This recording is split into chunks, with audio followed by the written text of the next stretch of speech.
Soal yang ke-37. Assalamualaikum Ustaz, mohon bertanya tentang fidyah. Misalnya sebuah keluarga miskin atau fakir ada 7 orang, terdiri dari 2 orang suami istri, 2 orang anak mereka yang sudah dewasa, 3 orang anak mereka yang belum dewasa. Misalnya ada yang 7 tahun, 4,5 tahun, dan 2 tahun. Ketika ada yang membayar fidyah dengan makanan mentah 1,5 kilo beras untuk 1 hari kepada mereka, apakah dihitung secara keseluruhan mereka, yaitu 7 orang untuk 7 hari, ataukah hanya dihitung yang dewasa saja, yaitu 4 orang untuk 4 hari, atau dihitung berdasarkan individu mereka yang sudah mengkonsumsi makanan secara umum, atau bagaimana? Mohon penjelasannya. Jazakumullah khair atas jawabannya Ustaz. Hafizakumullah. Bismillah, alhamdulillah, wassalatu wassalamu ala rasulillah wa ala alihi wa sahbihi wa man walah, wa ashhadu an la ilaha illallah wahdahu la syarikalah, wa ashhadu anna muhammadan abduhu wa rasuluh, amma ba'du. Alhamdulillah, pembahasan permasalahan fidyah, berapa yang harus dikeluarkan dan seterusnya, maka itu semua dikembalikan kepada al-urf, dikembalikan kepada berapa jumlah takaran yang memadai dari praktek yang dia bayar dari fidyah. Karena setiap negeri berbeda dari jenis makanan dan urf, adat kebiasaan. Dan bisa jadi dari anak kecil, dia juga makanannya bisa jadi 2 porsi dari orang dewasa. Dan bisa jadi anak yang besar ataupun orang tua, bapak-bapak, makannya kecil atau makannya sedikit. Maka dalam permasalahan seperti ini, jika ada seseorang yang membayar fidyah, maka dia membayar fidyah dikembalikan kepada uruf yang ada. Contohnya, misalnya di zaman now, seseorang ingin memberikan makan kepada seorang fakir, miskin. Maka berapa? Maka sekarang harga dari nasi bungkus sudah naik. Yang tadinya 10.000 ampera, tertulis ampera 10.000, sekarang sudah 15.000. Dan belum minumnya teh manis 5.000. Maka makanan yang mengenyangkan sekarang minimal 15.000 sampai 20.000 nasi bungkus. Dan itu berbeda-beda setiap tahun. Maka mungkin tahun yang akan datang fidyah tidak cukup 20.000. Paling sedikit 25.000. Karena semua bahan pokok naik. Maka kesimpulannya, permasalahan pembayaran fidyah dan bagaimana cara kita memberikan fidyah itu dikembalikan kepada uruf. Dan alangkah baiknya An-Nisa fi ijtima'. Masya Allah alaikum Lailatul Qadar fi ijtima'. Fi layali Lailatul Qadar asyayatin hatta fil masajid kalam la ta'ti ilal masjid ahsan idza kana tuz'ijun nas yadur 'alan nas. Faidan miqdarul it'am kullu tarji'u ilal urf fal ibrah ma yakfi wa yushabbi al miskin fi kulli yaum. Maka yang menjadi poin adalah mengenyangkan bagi orang yang diberi makan. Fa makna it'amu ta'amim miskin hatta yashba. Maka kami berikan di sini untuk jawaban asar-asar dari salaf. Bagaimana dulu salaf memberikan fidyah. Maka datang asar dari Ibni Abbas di saat dia membaca wa 'alal ladzina yutiqunahu summa yaqulu huwa syekhul kabir alladzi la yastati'una siyama fayuftiru wa yut'imu an kulli yaumin miskinan nisfas sa' min hantoh.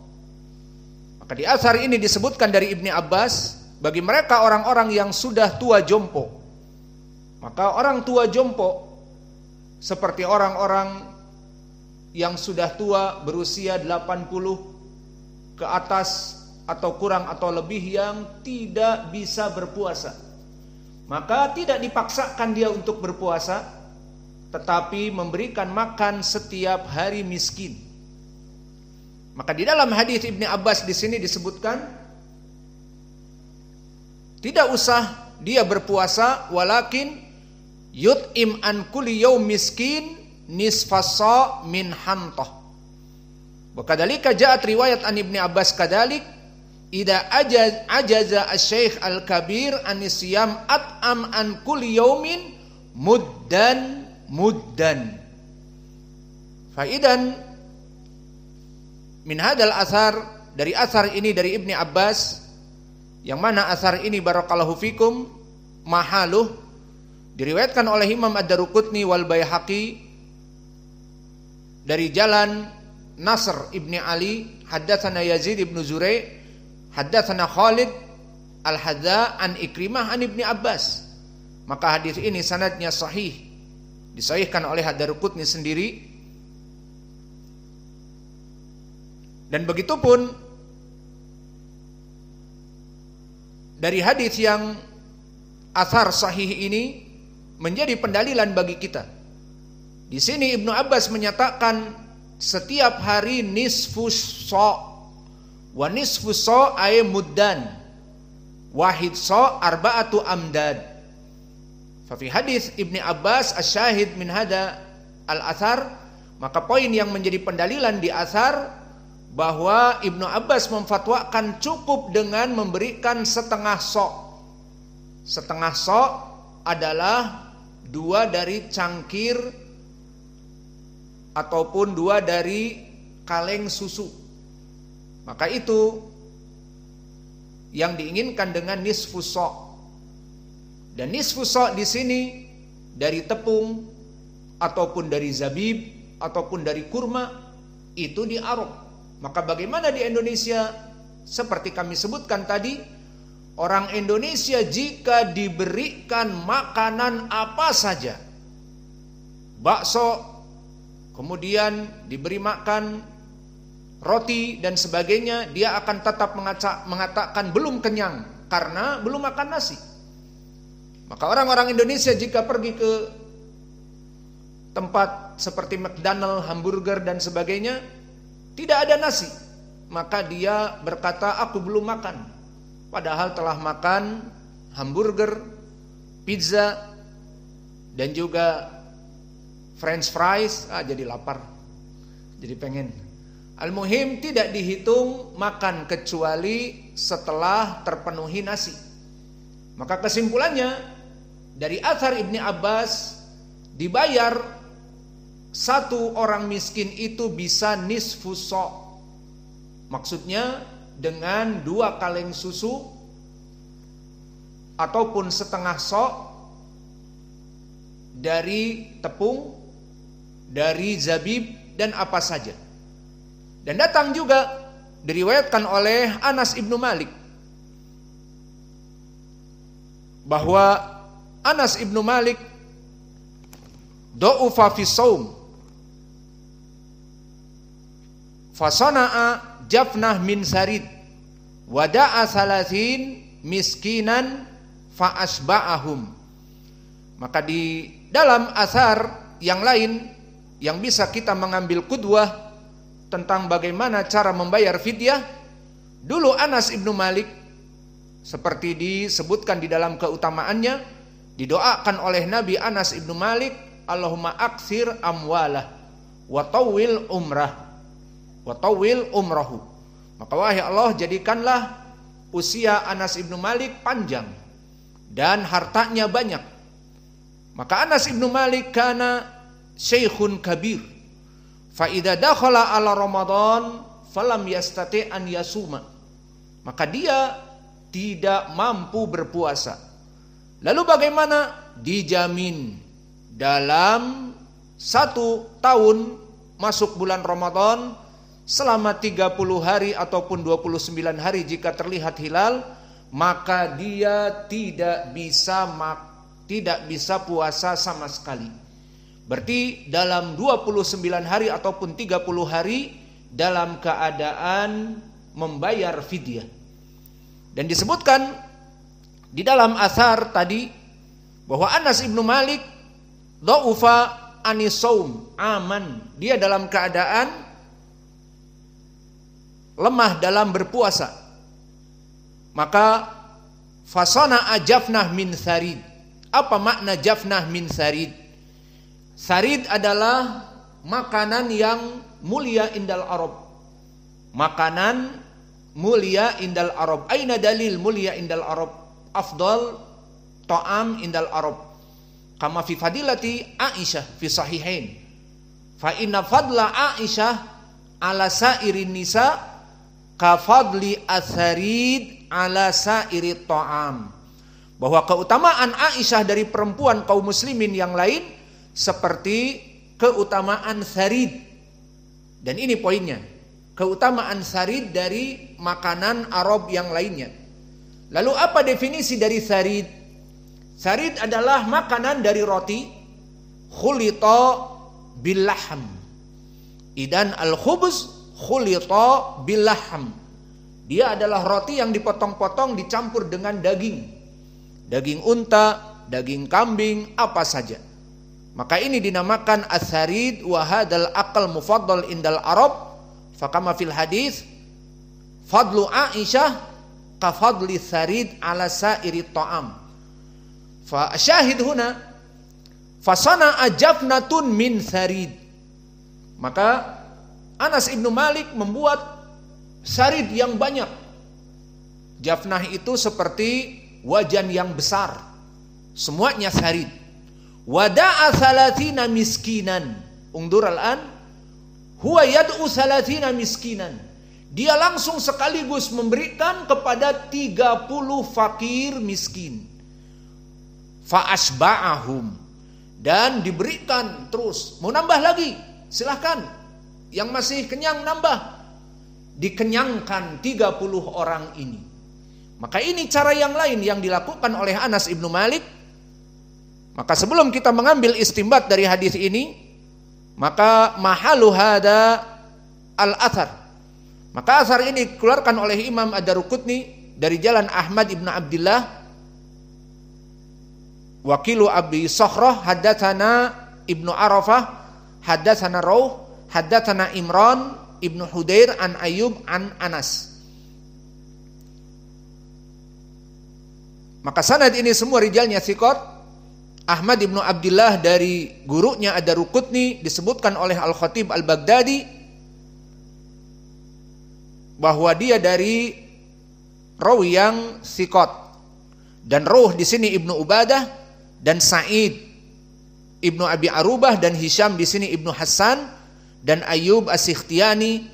Maka semua rijalnya thiqat kecuali tadi yang telah kita lewati Ibnu Arafah, yang mana dia saduq hasanul hadis. Maka athar ini athar yang hasan. Maka setelah kita mengetahui kedudukan athar ini hasan, maka manhaj kita di dalam mengambil istimbat manhaj al-muhadditsin, memeriksa dulu sanadnya, baru setelah itu mengambil poin. Bukan mengambil poin dahulu kemudian mencari-cari sahih atau tidak. Alhamdulillah. Maka di dalam hadis ini atau athar ini, Anas ibnu Malik tidak memberikan makanan setiap hari satu orang, karena dia sudah tahu bahwa dia pasti tidak akan pernah mampu untuk berpuasa. Ya sudah dikumpulkan 30 hari. Meskipun masih di hari Ramadan, kan belum selesai Ramadannya, tidak apa-apa. Di Ramadan misalnya awal-awal dia undang 30 orang, maka ini boleh. Karena dijamin dia 30 hari atau 29 hari tidak akan puasa. Maka poinnya di sini bisa memberikan fidyah dengan 30 orang langsung. Maka di sini dilihat jika memang dia membayar fidyah sepekan boleh 7 orang langsung, 10 hari boleh 10 orang langsung. Dan poin di sini juga dari hadis Anas bahwa Anas membuat makanan yang spesial, sarid, tidak sembarangan, menunjukkan bahwa dia memang mampu. Dan dia disebutkan, aku banyak hartanya, dari doa Nabi. Laqad kathura amwali, diriwayatkan oleh Imam Muslim dari Anas, maka aku telah banyak hartanya, menjadi miliardernya sahabat. Maka dia mampu untuk memberikan makanan yang istimewa, maka dia membuat kuali besar berisi sarid dan mengundang 30 orang untuk makan. Maka di sini 30 orang seperti tadi pentafsilan, apakah umurnya harus sudah dewasa ataupun kepala keluarga? Kalau anak kecil ABG bagaimana? Apakah jatahnya setengah dan sebagainya? Tidak. Justru orang-orang ABG seperti anak kita yang mulai tumbuh dewasa, makanannya lebih dari kita. Kita yang sudah tua ini, sudah tua kita, maka makanannya sedikit. Namun mereka Masya Allah karena pertumbuhan, makannya lebih banyak 2 kali lipat dari kita. Kesimpulannya, tidak ada pembatasan bagi orang-orang fakir miskin itu, apakah dia ABG umurnya 20 ke bawah atau masa pertumbuhan umur 14 sampai 18 tahun, atau dia orang-orang yang tua atau kepala keluarga. Tidak ada batasan. Yang penting bawa 30, seperti di athar Anas, bawa. Baik dia usianya masih muda atau sudah tua atau anak kecil, pokoknya makan. Dan jumlahnya pun bisa lebih dari 30 atau kurang. Yang jelas fa'ashba'ahum, yang menjadi poin di sini mengenyangkannya. Maka dari athar-athar yang sahih dikembalikan permasalahan membayar fidyah kepada uruf. Seperti di sini urufnya orang-orang Arab memberikan makanan dengan sok, ukuran tangan sok 2 mud. Dari apa? Dari zabib, dari tamr, dari daqiq dan yang lainnya. Adapun orang Indonesia, maka jika diberi tamr, mungkin gimana, tidak bisa dia makan, terlalu manis. Maka akhirnya diberikan nasi bungkus, meskipun isinya rendang, ya alhamdulillah, meskipun. Maka di sini dicukupkan bagi orang Indonesia 1 bungkus 15.000, 13.000. Yang penting ada sambelnya, udah. Sambel hijau, mau makan dengan rendang pun atau ayam pun tidak apa-apa. Yang penting ada sambal hijaunya. Iya. Alhasil berbeda-beda dari setiap negeri dan berbeda-beda bagaimana caranya. Maka jika ada yang 10 hari ingin membayar fidyah, boleh dilaksanakan seperti Anas dengan membuat makanan sekaligus atau membeli 10 bungkus dibagikan langsung, daripada mencari setiap hari 1 miskin, setiap hari 1 miskin, susah. Maka lebih baik membeli 30 bungkus nasi, diberikan kepada para santri-santri di ma'had-ma'had. Seperti di sini pun boleh dikirimkan kemari. Maka di sini kita siap menerima dari fidyah dan yang lainnya. Maka mungkin ini jawaban yang bisa kita berikan. Jawabannya kita berikan contoh bagaimana salaf dulu membayar fidyah. Sehingga itulah jawaban dari pertanyaan yang pertama.